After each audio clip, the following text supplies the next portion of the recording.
Hello friends, welcome to my YouTube channel. ये class 10th का 7th number chapter है निर्देशांक ज्यामिति, जिसको इंग्लिश में कोऑर्डिनेट ज्योमेट्री बोलते हैं। ये चैप्टर क्लास 9th में ही पढ़ना था और कुछ बात 10th और 9th के कुछ बात जो है कॉमन है। बाकी चूँकि ये क्लास 10th का तो हाई स्टैंडर्ड रहेगा, तो पहले जो भी पढ़ेंगे वो 9th का ही होगा। ठीक है, तो इसमें इस चैप्टर से जितना जो क्वेश्चन एग्जाम पूछता है क्लास 10th में भी जितना क्वेश्चन है वो सभी क्वेश्चन बनाने के लिए पहले उसके लिए बेसिक जाना पड़ेगा, जो आज की वीडियो में हो जाएगा। ठीक है, फिर नेक्स्ट वीडियो में जो एग्जाम में पूछेगा उसी को सब क्वेश्चन करवाएंगे। ठीक है, लेकिन उस क्वेश्चन बनाने के लिए जो आज की वीडियो होगा वो एकदम जरूरी होगा। तो नेक्स्ट वीडियो में क्लास 10th में जो भी एग्जाम में पूछता है सिर्फ उसी क्वेश्चन को करेंगे, लेकिन उस क्वेश्चन को समझने से पहले आपको इस क्लास को देखना पड़ेगा, आज की क्लास को, इसलिए शुरू से अंत तक देखिएगा। ठीक है, तो स्टार्ट करते हैं।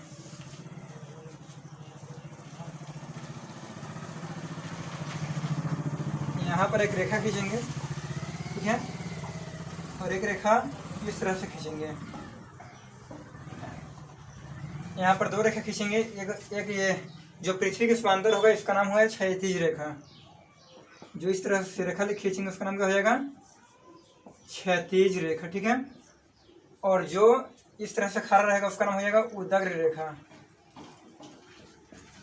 उदग्र रेखा यानी कि जो भी रेखा पृथ्वी के समांतर हो उसका नाम क्षैतिज रेखा होगा, और जो पृथ्वी के लंबवत हो उसका नाम उदग्र रेखा हो जाएगा। ठीक है, पृथ्वी के समांतर कहने का मतलब क्या हुआ? जिसे मान लेते हैं कि यहाँ पर यदि पृथ्वी की सतह है ये वाला, तो इसके समांतर, जिसे मान लेते हैं ये लाइन खींची है।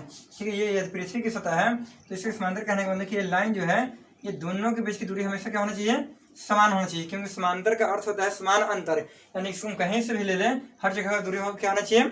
समान होना चाहिए। ठीक है, तो इसका नाम क्या होगा? समांतर। और लंबवत का मतलब होता है कि दोनों के बीच में कितना डिग्री का एंगल होना चाहिए? 90 डिग्री, यानी कि 90 डिग्री का। इस मान लेते हैं कि यदि ये वाला पृथ्वी की सतह है तो ये लाइन को उदग्र बोलेंगे, और इसका नाम क्या हो गया था? क्षैतिज, क्योंकि यहाँ पर ये लाइन और पृथ्वी की सतह के बीच कितना डिग्री बन रहा है? 90 डिग्री।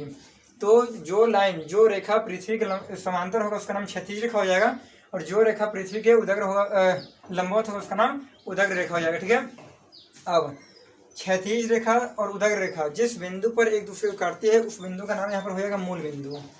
इसका नाम क्या हो जाएगा? मूल बिंदु। यानी कि क्षैतिज रेखा और उदग्र रेखा जिस बिंदु पर काटते हैं एक दूसरे को उसका नाम हो गया मूल बिंदु। ठीक है, अब मूल बिंदु से दाईं तरफ, यानी मूल बिंदु से जब हम दाईं तरफ जाएंगे तो इसको हम x लिखेंगे। ठीक है, और जब इसके बाईं तरफ आएंगे तो इसको हम x डैश लिखेंगे। जब ऊपर मूल बिंदु से ऊपर जाएंगे तो इसको y लिखेंगे, और मूल बिंदु से नीचे आएंगे तो इसको y डैश लिखेंगे। ठीक है, मूल बिंदु के जब दाईं तरफ जाएंगे तो इसको x लिखेंगे, और इस बाईं तरफ आएंगे तो x डैश लिखेंगे। इसी प्रकार से जब मूल बिंदु के ऊपर की ओर जाएंगे तो y लिखेंगे, और नीचे आएंगे तो y डैश लिखेंगे। ठीक है, ये x है और ये x डैश है, तो x और x डैश का ये मतलब हुआ कि जब मूल बिंदु के दाईं तरफ जाएंगे तो इधर इसका वैल्यू पॉजिटिव होगा, प्लस में होगा, और जब मूल बिंदु के हम बाईं तरफ आएंगे तो इसका वैल्यू नेगेटिव होगा, यानी माइनस में होगा। उसी प्रकार से जब हम मूल बिंदु के ऊपर जाएंगे तो इसका वैल्यू प्लस में होगा, और जब हम मूल बिंदु के नीचे आएंगे तो इसका वैल्यू माइनस में होगा। ठीक है, तो y डैश का ये मतलब हुआ कि माइनस में होगा, y का मतलब हुआ कि ये प्लस में होगा, x का मतलब हुआ कि प्लस में होगा, और x डैश का मतलब हुआ कि ये माइनस में होगा। ठीक है, लेकिन ये चूंकि भी x वाला है और ये भी x वाला है, इसलिए पूरा का नाम हो जाएगा x अक्ष। क्या नाम हो जाएगा? x अक्ष हो जाएगा। उसी प्रकार से इसका नाम क्या हो जाएगा? तो इसका नाम हो जाएगा y अक्ष। y अक्ष। ठीक है, इतना हो गया। यानी कि अभी तक क्या जाना है आप लोग कि यहाँ पर एक लाइन खींचेंगे जिसका नाम होगा क्षैतिज रेखा, जो पृथ्वी के समानांतर होगा, और एक और लाइन खींचेंगे जो पृथ्वी के लंबवत होगा, उसका नाम हो जाएगा उदग्र रेखा। ठीक है, अब ये दोनों रेखाएं एक बिंदु पर जिस बिंदु पर काटती है एक दूसरे को उसका नाम हो जाएगा मूल बिंदु, और मूल बिंदु के जब हम दाईं तरफ जाएंगे तो ये हो जाएगा प्लस में, और इसको हम लिखेंगे x से। ठीक है, और जब मूल बिंदु के हम बाईं तरफ आएंगे तो इसको लिखेंगे x डैश, जो होगा माइनस में। उसी प्रकार से जब हम मूल बिंदु के ऊपर की ओर जाएंगे तो इसको y लिखेंगे, जो प्लस में होगा इसका वैल्यू, और मूल बिंदु के नीचे की तरफ आएंगे तो इसका वैल्यू माइनस में होगा, जो y डैश लिखेंगे। ठीक है, एक मिनट। अब यहाँ पर x है, यहाँ पर x डैश, लेकिन पूरा का पूरा है तो x वाला, इसलिए इसका नाम x अक्ष हो गया, और नीचे वाला y डैश ऊपर वाला y है तो पूरा का पूरा y, इसलिए इसका नाम y अक्ष हो गया। ठीक है, अब इसके बाद चूंकि इधर प्लस वाला होता है तो इसको हम लाइन खींच लेते हैं, और इधर जितना होगा सबके प्लस में होगा। आप लोग के जो ग्राफ पेपर होता है उसमें ये जो लाइन होता है सबके सब इक्वल डिस्टेंस पर होता है, क्योंकि ये प्लेन है तो यहाँ पर हम अंदाज मिला करके इक्वल डिस्टेंस ले लेना पड़ेगा, ठीक है। ठीक इसी प्रकार से इधर आएंगे, लेकिन इधर होगा माइनस में,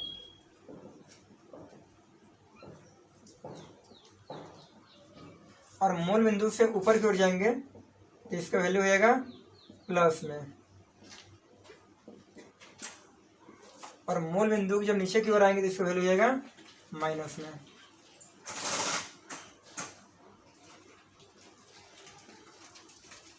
इतना ठीक है। अब यहाँ तक हम लिखे हैं 8 तक, यहाँ पर है 6, यहाँ पर है -9, यहाँ पर है -6, ठीक है। तो आप लोग के दिमाग में आ रहा होगा कि इधर 8 है, इधर -9 है, इधर 6 है, इधर -6 है, तो ये गलत हो जाएगा। नहीं, ये रेखा का मतलब होता है कि आप अपने जरूरत के हिसाब से उसको जितना मन है आगे बढ़ा सकते हैं। क्योंकि 8 तक लिए है, अगर आपको मन है कि नहीं 12 तक जाना चाहिए 12 तक कीजिए, मन है कि नहीं 10 तक होना चाहिए 10 तक कीजिए, जितना मन है आपको खींचने का खींच सकते हैं। ये रेखा का मतलब ये होता है कि इसके दोनों तरफ अनिश्चित दूरी होती है, ठीक है। अब इसके बाद हम क्या करते हैं कि हाँ, ये एक्स अक्ष और वाई अक्ष यानी कि क्षैतिज रेखा और उदग रेखा के एक बिंदु पर कटने की वजह से ये 4 भाग में बट गया है। ये मतलब ये 4 भाग में, ये पहला, दूसरा, तीसरा और चौथा, तो ये सब का नाम चतुर्थांश होता है। क्योंकि चतुर्थांश का मतलब है चतुर्थ जोड़ अंश, चतुर्थ का अर्थ होता है 4 और अंश मतलब हिस्सा, यानी कि ये 4 हिस्सा में बट गया है। तो चूंकि पहले यहाँ से स्टार्ट करेंगे इसलिए इसका नाम दे देंगे प्रथम चतुर्थांश। प्रथम चतुर्थांश इसको इस तरह से लिखेंगे, इसका नाम हो जाएगा द्वितीय चतुर्थांश। द्वितीय चतुर्थांश, इसका नाम हो जाएगा तृतीय चतुर्थांश।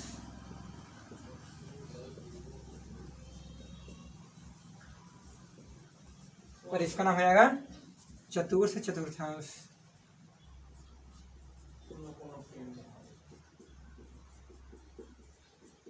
ठीक है, ये हो गया। तो आप लोग याद रखिएगा कि इसमें 4 चतुर्थांश होते हैं, जिसके नाम होते हैं प्रथम चतुर्थांश, द्वितीय चतुर्थांश, तृतीय चतुर्थांश और चतुर्थ चतुर्थांश।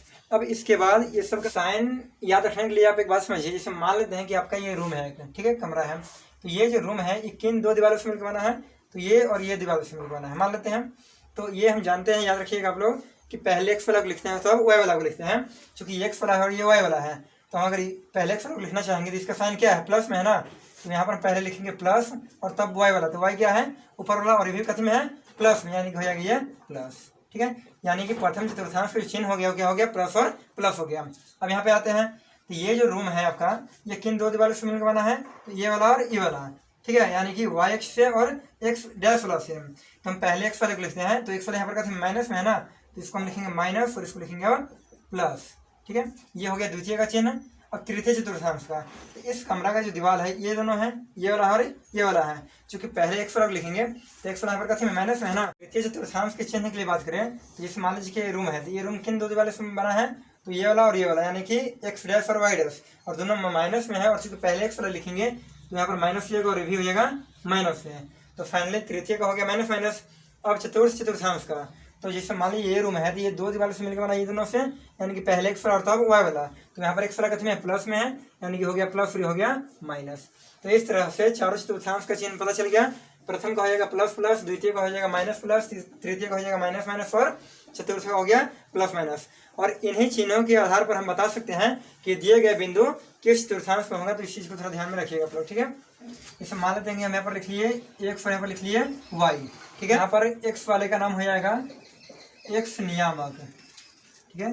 निर्देशांक को हम नियामक भी कह सकते हैं, कुछ कहते हैं एक्स नियामक या एक्स निर्देशांक, ठीक है। और इसका नाम हो जाएगा वाई नियामक, यानी पहले एक्स वाला को लिखेंगे फिर वाई वाला को, यहाँ पर हम एक्स वाले को एक्स नियामक बोलेंगे और वाई वाले को वाई नियामक, ठीक है। अब एक्स नियामक को हम भुज कहते हैं, ठीक है, और वाई नियामक वाले को कोटि कहते हैं। और यहाँ से आप लोग के एग्जाम में 2-3 का ऑब्जेक्टिव हर साल आता है, ठीक है। जैसे कोई बिंदु दे देगा और कहेगा कि इसमें भुज क्या है कोटि क्या है, इसको आपको बताना पड़ेगा, ठीक है। जैसे हम मान लेते हैं कि यहाँ पर दे देते हैं 4,3, ठीक है। यदि आपसे पूछे कि यहाँ पर कोटि का मान कितना होगा, तो हम जानते हैं कि पहले वाई वाला वाई नियामक को कोटि बोलते हैं, तो वाई वाला कितना है 3 है ना, तो यहाँ पर कोटि का मान होगा 3, ठीक है। और भुज पूछे तो भुज होगा 4, क्योंकि पहले एक्स वाला लिखाता है और एक्स नियामक को हम भुज कहते हैं, इसलिए यहाँ पर भुज 4 हो जाएगा और कोटि 3 हो जाएगा। तो इसको दो चार ऑब्जेक्टिव क्वेश्चन लेकर के और इसको हम क्लियर करवा देंगे। ठीक है, फिलहाल समझिए कि यहाँ पर एक्स वाले को एक्स नियामक बोलेंगे जिसको भुज भी कह सकते हैं, और वाई वाले को वाई नियामक बोलेंगे जिसको कोटि भी कह सकते हैं। ठीक है, यदि मान लेते हैं कि इस बिंदु का नाम पी हो गया तो इसका नाम पूरा नाम होगा पी नियामक, बिंदु पी नियामक जिसके अंदर हो गया एक्स नियामक और वाई नियामक। ठीक है, इतना। जैसे मान लेते हैं कि कोई बिंदु है 4,5, ठीक है, और इस बिंदु का नाम देते हैं ए। आप लोग एक बात याद रखिएगा कि बिंदु को हम जब भी डिनोट करेंगे तो अंग्रेजी के बड़े अक्षरों द्वारा, ठीक है, कैपिटल लेटर द्वारा। तो यहाँ पर मान लेते हैं कि बिंदु ए है तो इसको हम बोलेंगे बिंदु ए का निर्देशांक या बिंदु ए का नियामक। अब यहाँ पे 4 और 5, इस 4 और 5 का मतलब क्या हुआ? यहाँ पर 4 लिखा है, 5 लिखा है, इसका मतलब क्या है? तो ये 4 का ये मतलब हुआ चूंकि ये एक्स वाला है और ये है वाई वाला, तो ये 4 का मतलब हुआ कि यहाँ से मूल बिंदु से एक्स तरफ यानी कि इस साइड दाईं तरफ 4 इकाई इसका दूरी हुआ। यहाँ पर 4 कहने का मतलब हुआ कि मूल बिंदु से इसका दूरी कितना है? 4 इकाई है। और 5 का मतलब हुआ कि मूल बिंदु से ऊपर की ओर कितना है इकाई? 5 इकाई है इसका दूरी। ठीक है, इसका ये मतलब हुआ। अब यहाँ पर भुज कितना हो गया? 4 हो गया। कोटि कितना हो गया? 5 हो गया, क्योंकि पहले एक्स वाला था, एक्स वाला को भुज बोलते हैं, ये 4 हो गया। वाई वाला को कोटि बोलते हैं। बिंदु का निर्देशांक 0,0 होता है। इस मान लीजिए यहाँ पर यदि वो है ओ तो इसका निर्देशांक कितना हो गया? 0,0। तो ये एग्जाम में आता है 1 नंबर के लिए कि मूल बिंदु का निर्देशांक कितना होता है? तो 0,0। फिक्र ना कि जितना कुछ पढ़े थे सबके सब यही था। ठीक है, सबको एक साथ लिख दिए हैं, थोड़ा सा ध्यान से पढ़ लीजिएगा, स्क्रीनशॉट मार के समझ में आ जाएगा।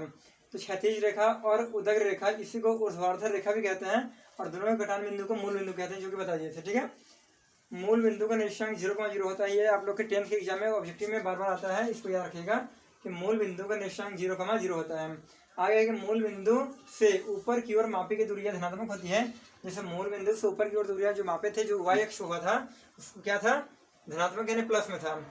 मूल बिंदु से नीचे की ओर मापी की दूरी ऋणात्मक होती है, यानी कि उसके नीचे, मूल बिंदु से नीचे जो वाई डैश था वो क्या था? माइनस में था। फिर यहाँ पर क्या है कि मूल बिंदु के दाईं ओर की दूरियां धनात्मक होती है, मतलब मूल बिंदु के दाईं ओर जो एक्स वाला था वो क्या था? प्लस में था। और उसी प्रकार से मूल बिंदु के बाईं ओर की दूरियां ऋणात्मक होती है, यानी कि उसके जो बाईं साइड में था एक्स डैश क्या था? माइनस में। अब एक बात यहाँ पर समझिएगा ध्यान से कि एक्स अक्ष पर वाई नियामक 0 होती है और वाई अक्ष पर एक्स नियामक 0 होती है। ठीक है, एक्स अक्ष पर वाई नियामक 0 होती है, इसका मतलब क्या हुआ? ध्यान से देखिएगा। जैसे मान लेते हैं कि कोई बिंदु है जिसमें है कि 0,5 है और कोई बिंदु है जिसमें है 5,0 है ना। अब यहाँ पे एक बिंदु है जिसमें 0,5 है, इसमें है 5,0, तो यहाँ पर एक्स वाला 0 है और यहाँ पर वाई वाला 0 है। यहाँ पर लिखे क्या है कि एक्स अक्ष पर वाई नियामक 0 होती है, तो यहाँ पर कौन सा नियामक 0 है? एक्स नियामक 0 है या फिर वाई नियामक 0 है? तो यहाँ पर एक्स नियामक 0 है, तो एक्स नियामक यदि 0 होगा तो वाई अक्ष पर होगा, और यदि वाई नियामक 0 होगा तो वो एक्स अक्ष पर होगा। कैसे होगा? थोड़ा सा ध्यान से एक फिगर बना लेते हैं, ध्यान समझिएगा। इसे मान लेते हैं कि यहाँ पर कितना है? 0 है एक्स नियामक, तो ये मूल बिंदु है। तो हम बताए थे कि ये 0 का मतलब हुआ, एक्स नियामक का मतलब हुआ कि मूल बिंदु से इसका दूरी कितना हुआ? 0 इकाई। तो 0 इकाई कहने का मतलब हुआ कि ना इधर गया और ना ही इधर आया, यानी कि जहाँ पे वहीं पर आ गया। लेकिन वाई नियामक कितना है? 5 है, चूंकि ये प्लस में है तो ऊपर आएगा, तो ऊपर कितना तक आएगा? 5 इकाई तक आएगा, यानी कि जैसे मान लेते 1 2 3 4 और यहाँ 5 हो गया। ठीक है, तो ये तो एक्स नियामक 0 आ गया, लेकिन वाई नियामक कहाँ तक आएगा? 5 तक, यानी कि ये बिंदु हो गया 0,5। ठीक है, तो जब एक्स नियामक 0 था तो वाई अक्ष पर आ गया, और जब वाई नियामक 0 है तो कौन अक्ष पर आएगा? एक्स अक्ष पर आएगा। कैसे आएगा? जैसे मान लेते हैं कि एक्स कितना है? 5 है, प्लस में है तो एक्स 5 इधर आ जाएगा प्लस में, और यहाँ पर वाई कितना है? 0 है, तो वाई 0 कहने का मतलब हुआ कि ना ऊपर गया और ना ही नीचे आया, यानी कि यहाँ पर आ गया। तो फाइनली यहाँ पर हो गया 5,0। तो देख रहे होंगे कि यहाँ पर वाई नियामक 0 है तो एक्स अक्ष पर है, और यहाँ पर एक्स नियामक 0 है तो वाई अक्ष पर है। तो यहाँ पर इस चीज़ को बताए थे चतुर्थांश का चिन्ह, जैसे प्लस प्लस यदि है तो प्रथम चतुर्थांश में है, प्लस माइनस प्लस है तो द्वितीय में है, माइनस माइनस है तृतीय में, और प्लस माइनस है तो चतुर्थ में। जैसे मान लेते हैं कि कोई बिंदु है ए, है ना, -3,2, तो यदि पूछे कि किस चतुर्थांश में है तो हम इसका साइन देखेंगे और साइन के आधार पर बताएंगे कि प्रथम में, द्वितीय में, तृतीय में, चतुर्थ में किस में है। तो चूंकि 2 के पहले कोई साइन है, मतलब क्या है? प्लस है, और यहाँ पर क्या है? माइनस है। तो माइनस और प्लस किस में होता है? तो माइनस और प्लस द्वितीय में है, यानी कि द्वितीय चतुर्थांश में होगा। ठीक है, मान लेते हैं -1 है, -5 है, तो यहाँ पर देख रहे हैं कि माइनस और माइनस है, एक्स का भी माइनस और वाई का भी माइनस। ये माइनस माइनस किस में होता है? तो माइनस माइनस तृतीय में होता है, यानी कि तृतीय चतुर्थांश हो जाएगा। तो इस तरह से एग्जाम में पूछता है। फिर यहाँ पर भुज और कोटि वाला था, इसे मान लेते हैं कि बिंदु P यदि 2,3 है तो यहाँ पर 2 एक्स वाला है तो एक्स वाला का हम भुज बोलते हैं, वाई वाले को कोटि, यानी कि भुज का मान हो गया 2 और कोटि का मान हो गया 3। तो आज की क्लास से आप लोग इतना सारे क्वेश्चन बनाने में सक्षम हो सकते हैं। पहला क्वेश्चन करा कि मूल बिंदु का निर्देशांक होता है 0,2, 5,0, 0,0, 0,1। तो हम बता दिए हैं कि 0,0 होता है मूल बिंदु का। है बिंदु P 2,-5 में कोटि का मान होगा। तो पहले बिंदु में x वाले को लिखते हैं, फिर y वाले को, और x वाले को भुज और y वाले को कोटि बोलते हैं। तो यहाँ पर कोटि पूछ रहा है, यानी कि y वाले कौन होगा, -5, यानी कि ऑप्शन नंबर सी सही होगा। फिर अगला क्वेश्चन है कि बिंदु A 2,0 में भुज का मान होगा।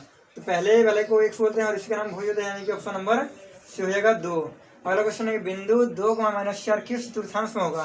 तो यहाँ पर साइन को देखेंगे, साइन देकर ही बताएंगे, चिन्ह देकर बताएंगे किस चतुर्थांश में होगा।